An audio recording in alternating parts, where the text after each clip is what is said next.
Hey, how's it going? It's Sam Frost here from Easy PPC Tutorials, and in today's video, I'm going to cover a really common mistake that people make when setting up search campaigns on Google Ads. I'm going to show you how to avoid making this mistake and then talk quickly about why it's so important to get this right.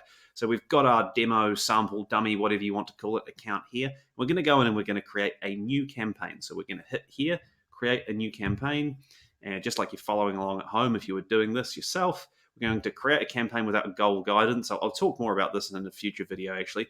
And what we're going to do is create a search campaign. So it's your keyword-driven Google AdWords, we used to call it, type campaign. And I'll put in a website address. I'm going to put in my consulting website there. And we're going to load up to this next phase. Now, let's ignore the campaign name. Doesn't matter for the purpose of this video. We're not going to continue with the setup. All we are looking at is this piece here, networks. So what you will see are two options that are ticked by default. The first option is that you have search network with search partners included, and then the second piece is that you have display network included in the search campaign.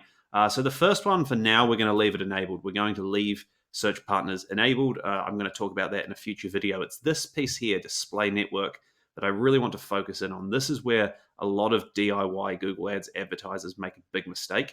And that mistake is leaving this enabled by default. Now, the reason you don't want to do this is that you should never combine search advertising, which is all about targeting people based on keywords and intent and everything, with display advertising, which is really interruption marketing, more like what you would do on Facebook. So with Google Ads Search, or AdWords as it used to be called, someone's sitting there searching for something like car insurance quotes. They're actively looking for a product at that point in time. They have one mindset, or they're looking for a service at one point in time. So they've got something they're looking for at that given moment. There's some sort of intent there, and it's just a different mindset to advertising to people who are browsing an online auction site or browsing a news site, and they see a banner ad pop up, or they see a one of those sort of responsive text banner ads from Google pop up. So you never want to mix the two, basically. It's just two totally separate approaches, and therefore the correct thing to do is to disable this. Now, when you do so, Google will tell you, hey, don't miss the opportunity to reach more people across 3 million sites and apps. Just ignore that. That's Google just trying to shake you down for some more money and sort of guilt trip you into making what is fundamentally a mistake. Obviously, they want you to do this because it's going to lead to more money for them, more ad clicks, more revenue. The other thing as well is cynical view, I know, but because most DIY advertisers don't really get too deep into stats analysis or anything of their campaigns, and generally just look at the top line, so I'm getting clicks and I'm getting impressions.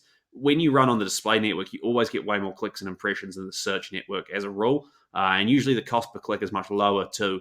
So you'll look at it and go, oh, I'm doing really, really well. And if you actually went into a campaign that had both of these enabled, what we would find is we'll split it out into the search component and the display component. The search bit might be doing okay, but the display will often be delivering a whole lot of junk traffic, because you really have to have the right approach to succeed with display advertising on Google. Not to say you don't have to have the right approach with search advertising either, but they're just two totally different competing things. They're like cats and dogs. They shouldn't mix. So all you have to do is make sure this option is disabled, proceed with your campaign setup, and you are good to go. So thank you very much for watching. If you need any more help, please drop a comment. You can email me on info@samfrost.co.nz. Otherwise, like this video and subscribe for more Google Ads tutorials, and I'll see you next time.